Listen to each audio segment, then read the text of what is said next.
Hey, good morning. Well, morning for me, and welcome back to Happy Apple Core Homestead. I thought today I would give you a spring garden tour. The sun hasn't hit the garden yet, so I think we can really see those plants nicely without the shadow from my very first garden tour. It is May, and I know you guys have seen my garden kind of in all of its glory in the summertime, and I thought you might like to see kind of what it looks like before it's like super beautiful. Anyway, let's head out and I'll show you what I've got going on. As we're walking up to the garden, you'll see this. This is my big pile of compost that I put into every single bed before I put new plants in for the year. It's organic compost. And then over here, it's like my little workstation. I have some weeding that I've been doing and all kinds of bins and buckets. The first thing I want to do is just take you over to the greenhouse. Here is our little greenhouse, and there's nothing actually planted in the troughs right now. They're all still in pots. The peppers here will eventually be planted in these troughs, but the weather's still been cool, so I've had tomatoes hanging out in here, and we've got some basil over there. These are all the little tomatoes. They are about ready to go into the garden. They're even starting to flower. And outside the gate here, we have some bleeding heart and some comfrey. This comfrey is already blooming. And now let's just head inside and see what we have in there.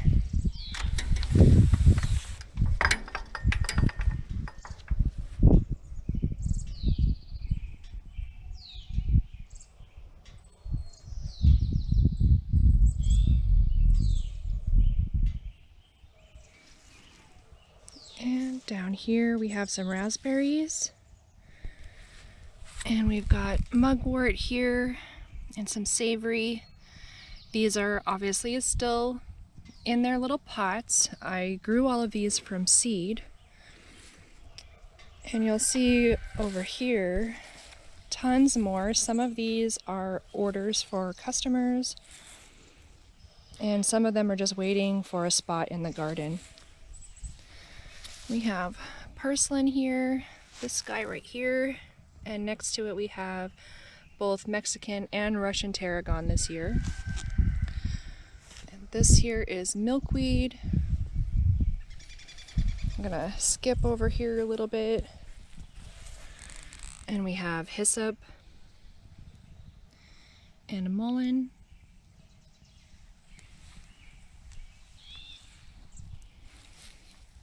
And a whole bunch more little baby starts. We have sheep sorrel in the back. We have some parsley, oregano. This one here is a lime balm. We've got lots of poppies, more parsley, lemon balm in the back there. Here we have more purslane and some feverfew.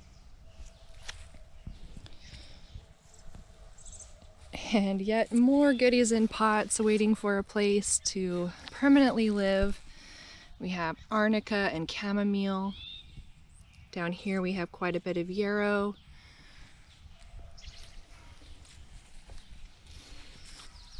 And these pretty ones are mallow. They get pretty huge. They're gonna need new pots really soon.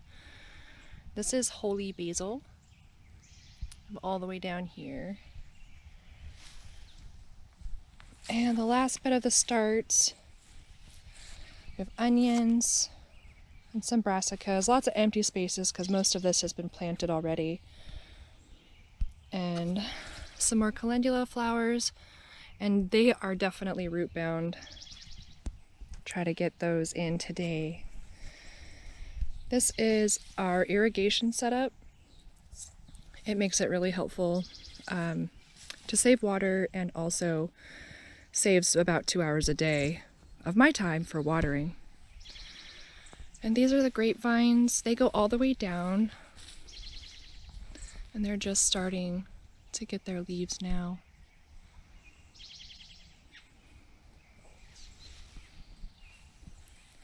This bed here we have garlic. And all the way down this cattle panel are the peas. In my last video, the peas were already pretty much harvested, and this one you can see they're just getting started. Beans will go in the ground, you know, in front of the peas eventually, but the soil is just now getting up to an appropriate temperature for that. And typically I do crop rotation, but this year I just go ahead and planted the peas where I did last year. They'll be okay. We didn't have any pest problems at all. This is rhubarb that has gone to seed. If you don't want your rhubarb to go to seed, you can just pluck those off when they get started. This is yarrow, this bushy little buddy. It's a very fun little plant, and it's time to harvest that as well. And this trough here is empty. It is my oregano bed. I pulled it all out, and I've got new oregano that's going to go in right here.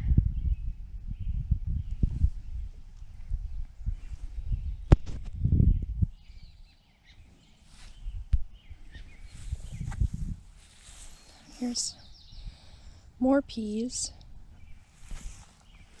Here we have an onion volunteer from last year. This is where my onions were, and apparently I missed one. And we have some celery. And next to the celery we have basil.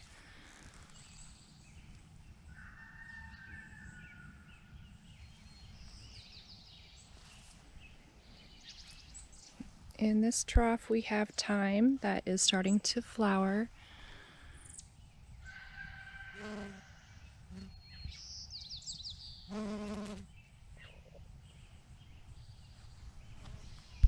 We have sage next to that.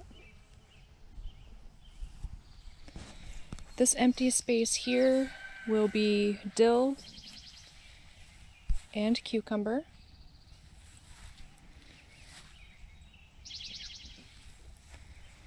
And I have an empty trough where more herbs will go, some of the ones that you saw in the starts, in those little pots over in the front. And these are strawberries. They are just now starting to flower.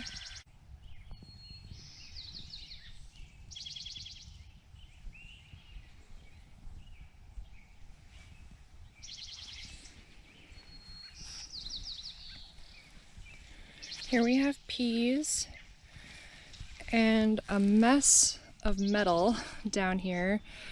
These are the bird deterrents that I use. They're the most effective for the robins out here. And they're not gonna look like this for much longer. I just had to pull them out and get them away from the growth of the peas. And then the beans are gonna be planted here, and I'll put the stakes back in where they will protect those bean seeds, because birds love the pea seeds and the beans. They're their favorites. And these are cranberries here. And they do really well. We get a nice good harvest in the fall. We have some more rhubarb here.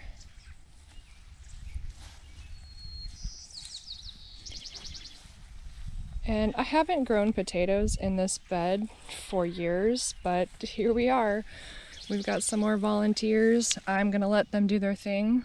This one is even blooming. And we haven't had potatoes bloom here on my property for 2 years now. This is my marjoram bed. There's just only a few new ones in here. Other herbs and flowers will go in here later. And this is the chamomile trough. These are all volunteers. I actually completely removed everything from this bed. We had arnica and sunflowers in here at the end of last season. And I pulled everything out, and still there was some in there, which is fine because I'm putting new chamomile starts in there anyway. And here's the blueberries that are just starting to bloom.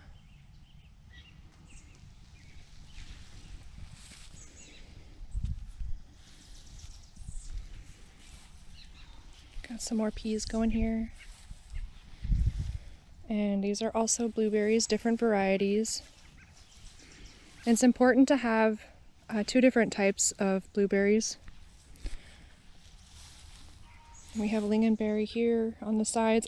They always bloom and I never get any berries, and I'm not sure if that's because the birds eat them all or they just don't ever fruit. I'm not really sure. These are blueberries here too. And then those 2 troughs down there are raspberries. These are peas here, and my bird deterrents did not work as well over here, so there is just tons of spots where I have to replant the peas. But that's fine because then I'll just have a longer harvest. I won't have to harvest them all at the exact same time.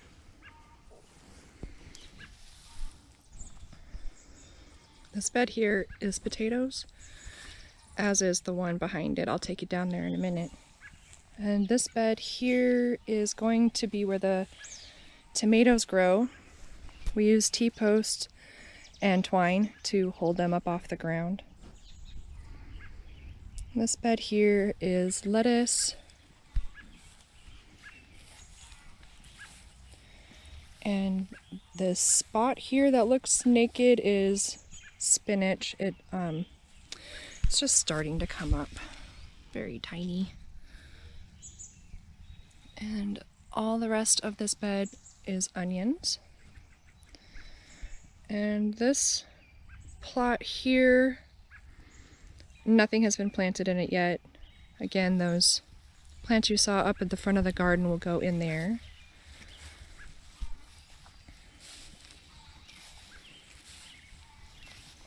Uh-oh, gnome down, gnome down.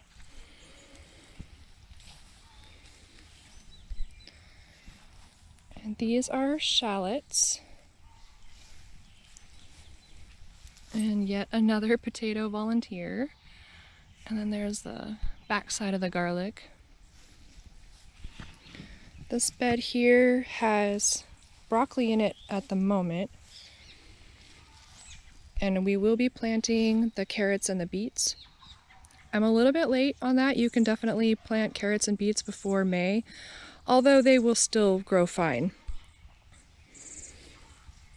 We have some more potatoes here, and then that bed is all potatoes. I exclusively grow Yukon Golds. They preserve really well.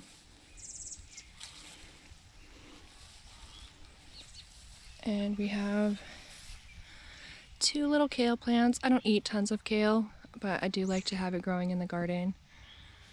And then we have cabbages intermixed with calendula and marigolds. Lots of cabbages. I don't know why I grew so much cabbage. I guess maybe I was craving it or something. I don't know. Anyway, we're gonna have a lot of cabbage. And then down here we have cauliflower. Technically I should have swapped that, you know, less cabbage, more cauliflower. But I get what I get. And now we're gonna head back out. I'll give you one more overview.